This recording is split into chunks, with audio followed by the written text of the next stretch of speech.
কিন্তু যখনই গ্রামার লিখতে যায় then I can see that there are loads and loads of problem. এই গ্রামার রুলগুলো অ্যাকচুয়ালি ইমপ্লিমেন্ট করা রিয়েল লাইফে, যে ওয়ার্ডসগুলো আমরা শিখেছি সেগুলোকে ঠিকভাবে ইউজ করতে পারা। So how we can ask the students that solve their issues so that they are able to grow in their IELTS band scores gradually. এবং আমাদের দেখা যাচ্ছে এসএসসি এইচএসসিতে ইংলিশে প্লাস পেয়েছি, তারপর আইএলটিএস আমরা পাচ্ছি 5। আসসালামু আলাইকুম, welcome to pi learning and শিক্ষা এপিসোড 2। এখানে আমাদেরকে অনেকগুলা প্রশ্ন এসেছিল, ওই প্রশ্নর উপরে আমরা কিছু কোয়েশ্চেন্স আপনাদের সাথে শেয়ার করতেছি। আমার সাথে আছেন আদিব ভাইয়া, he is a senior instructor at Pi International Education with loads and loads of experience with him as well. So আমরা ওনার থেকে জানার চেষ্টা করব যে আমরা কিভাবে প্রবলেমসগুলো সলভ করতে পারি। ভাইয়া, আমাদের ফার্স্ট কোয়েশ্চেন যেটা ছিল সেটা হচ্ছে যে আমরা অনেক দিন থেকে ইংলিশ পড়তেছি, ছোটবেলা থেকে বড় হয়ে গেলাম ইংলিশ পড়তেছি, but at the end of the day এখানে এসে আমাদের প্রবলেম যেটা হয় IELTS লিখতে গেলে আমার স্কোর ভালো করে আসে না। সো আমি বুঝতেছি এটা একটা ওয়েক কোয়েশ্চেন, বাট আমাদেরকে এটাকে ব্রেক ডাউন করে সুন্দর মতন করে এক্সপ্লেন করে দিতে হবে, because this is actually a big major problems. কারণ অনেক সময় স্টুডেন্টরা আমার কাছে আসতেছে, আমি তাদেরকে জিজ্ঞেস করতেছি আপনাদের গ্রামারের কী অবস্থা, তার বলে আমার গ্রামারের অবস্থা তো মোটামুটি ভালো, কিন্তু যখনই গ্রামার লিখতে যায় then I can see that there are loads and loads of problems. So how we can ask the students that solve their issues so that they are able to grow in their IELTS band scores gradually. So প্রবলেমটা নিয়ে যদি আমরা ফার্স্টে কথা বলি, এখানে আমাদের ইস্যুটা যেটা চলে আসে ইংলিশে, যে আমরা তো ইংলিশ পড়ে আসছি আজকে সে ক্লাস 1 2 3 থেকে, এবং আমাদের দেখা যাচ্ছে এসএসসি এইচএসসিতে ইংলিশে প্লাস পেয়েছে, তারপর আইএলটিএস আমরা পাচ্ছি 5। So what's the issue here? সমস্যাটা হচ্ছে যেভাবে আমাদেরকে প্রিপারেশন আমরা নিয়েছিলাম আমাদের স্কুল লাইফে, English was always a subject. It was not a language that we use to communicate our feelings.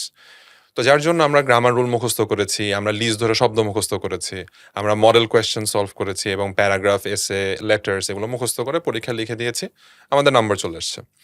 But এই গ্রামার রুলগুলো অ্যাকচুয়ালি ইমপ্লিমেন্ট করা রিয়েল লাইফে, যে ওয়ার্ডসগুলো আমরা শিখেছি সেগুলোকে ঠিকভাবে ইউজ করতে পারা, অ্যান্ড যেই আমাদের যে আইডিয়াগুলো সেগুলোকে এক্সপ্রেস করতে পারা, and at the same time কেউ যখন তার কথাগুলো আমাদেরকে বলছে সেগুলো বুঝতে পারা, ইন শর্ট কমিউনিকেট করতে পারা, এটা আমরা কখনো শিখিনি। So that creates the issue আর কি। I couldn't agree with you more. অনেক সময় হয় simple questions, what is your favourite food, আর যদি ওদেরকে আবার জিজ্ঞেস করি যে how you make that food or why do you like this food, এইসব কথা যখনই বলা শুরু করি সাথে সাথে দে ফ্রিজ। মানে এখন আমি যেটা মনে করি যেটা হচ্ছে যে এটা কনফিডেন্সের অভাব। So how do you think we can handle this issues? So এই কনফিডেন্সের অভাবটা আমাদের যেই কারণে আসছে সেটা হচ্ছে আমাদের ক্লাসরুম কালচার। আমরা ক্লাসে যখন ভুল করি তখন টিচাররা এনকারেজ তো করে না যে না ঠিক আছে পরের বার ঠিক হবে, উল্টা একটা হেয় করার ব্যাপার চলে আসে, একটা লজ্জা দেওয়ার ব্যাপার চলে আসে, এটাই পারো না। কারণ আমাদের তো কনসেপ্টটা চলে আসে যে আমরা গত 10 বছর ধরে ইংলিশ পড়ে আসছি, এটাই পারি না। সো দেখা যায় যে স্টুডেন্টদের মধ্যে একটা এম্বারেসমেন্ট কাজ করে এরপর কথা বলতে গেলে, লিখতে গেলে। সো যার জন্য কনফিডেন্সটা চলে যায়। তো এই কনফিডেন্সটা ফেরত আনার জন্য কিন্তু আমাদেরকে আবারও প্র্যাকটিসের মধ্যে আসতে হবে, এবং এই চিন্তাটা করতে হবে যে in the beginning we are going to make mistakes and we will learn from this mistakes. Exactly, that is how actually Pi helps there with the mock test. So mock test use করে স্টুডেন্টরা একটা exam environment পেতে পারে, যেগুলা use করে আমরা স্টুডেন্টদেরকে একটা সিমুলেশন দিতে পারি, যেমন এক্সামে এনভায়রনমেন্টে কী ধরনের ফেস করবে, কীভাবে করতে পারবে। এভাবে ওদেরকে একটা প্র্যাকটিস সেশনস আসতে পারে, যে এই কনফিডেন্সের অভাবটা আস্তে আস্তে আস্তে আস্তে আমরা সরাই দিতে পারবো। সো প্র্যাকটিস মেক্স পারফেকশন, যেটা আগে আমাদের এপিসোডে বলেছিলাম, আপনাদের অবশ্যই মনে থাকার কথা। সো প্র্যাকটিস মেক্স পারফেক্ট, কিন্তু এই জিনিসটা সব জিনিসটার সাথে অ্যাডেড হয়ে থাকবে। সো আপনার মতে মক দিয়ে কিভাবে একটা স্টুডেন্ট হেল্প হতে পারে আদিব ভাইয়া? সো মকের ব্যাপারটা চলে আসছে হচ্ছে যে এখানে ফিডব্যাকটা আমরা কিভাবে পাচ্ছি। মানে আমি একটা কিছু লিখেছি এবং লিখে আমাকে স্কোর দিয়ে দেওয়া হলো যে তুমি 6 পেয়েছো বা 5 পেয়েছো বা 5.5 পেয়েছো, but I have no idea why I got that score. So আমাদের কাজ যেটা সেটা হচ্ছে তাদেরকে ফিডব্যাকটা এইভাবে দেওয়া যায় তারা বুঝতে পারে যে কি কারণে তারা এই স্কোরটা পাচ্ছে, তাদের গ্যাপগুলো আসলে কোথায়। সো তারা কি গ্রামারে দুর্বল? যদি গ্রামারে দুর্বল হয় তাহলে কোন কোন পয়েন্টে তারা দুর্বল? তারা কি রুল জানেন নাকি রুলগুলো ইমপ্লিমেন্টেশন তারা করতে পারছে না? যদি ভোকাবুলারির ক্ষেত্রে আসি, তারা কি স্পেলিং ভুল করছে? তারা কি শব্দের ভুল ব্যবহার করছে? নাকি তাদের একই ওয়ার্ড বারবার রিপিট হয়ে যাচ্ছে, যার জন্য তাদের দেখা যাচ্ছে যে রেঞ্জ কমে যাচ্ছে ভোকাবুলারির, এবং লেখাটা পড়তে খুব একটা ভালো লাগছে না। আবার তারা কি আইডিয়া ডেভেলপ করতে পারছে এবং আইডিয়াগুলো কি ঠিকমতো তারা প্রেজেন্ট করতে পারছে? আমরা মকে এই জিনিসগুলো চেক করি এবং ঠিক ওই অনুযায়ী তাদেরকে ফিডব্যাকটা দেই। So mock test can be a good way to improve.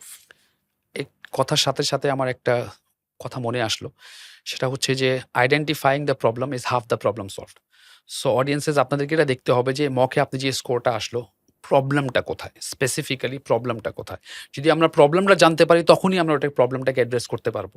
So এইজন্যই আমাদের এখানে পায়েতে মক টেস্ট অ্যাডেড থাকে। আনলিমিটেড মক টেস্ট দিতে পারবেন।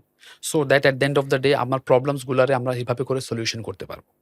সো টু র‍্যাপ আপ ভাইয়া জাস্ট ক্লোজ ইট অফ আমরা যে প্রবলেমসগুলো ডিসকাস করেছি। So right. আমরা যখন প্র্যাকটিস করছি, তখন আমাদের ইংলিশ ল্যাঙ্গুয়েজটাকে একটা ল্যাঙ্গুয়েজ হিসেবে কনসিডার করতে হবে। যে শুধু গ্রামারের রুল আর ভোকাবুলারি মুখস্থ থাকলেই হবে না। আমাদের যে ভেতরে যে আইডিয়াগুলো আছে, সেটা আমরা কিভাবে প্রেজেন্ট করতে পারি, সেটা শিখতে হবে। তো যার জন্য আমাদের প্র্যাকটিসটা খুবই গুরুত্বপূর্ণ হয়ে যায়। যেটা আমরা আ পাই থেকে যেই সুবিধাটা আমরা নিতে পারবো। And practice can help us to get to our desired score. It might take time, but আমরা যদি লেগে থাকি তাহলে ইনশাআল্লাহ আমরা ইমপ্রুভ করতে পারবো। This brings us to the close of our episode 2 of Pi Learning and শিক্ষা episodes. আর আপনাদের যদি কোনো প্রশ্ন থাকে, feel free to add them so that আমরা এগুলাকে অ্যাড্রেস করতে পারি। Thank you so much. Have a nice day.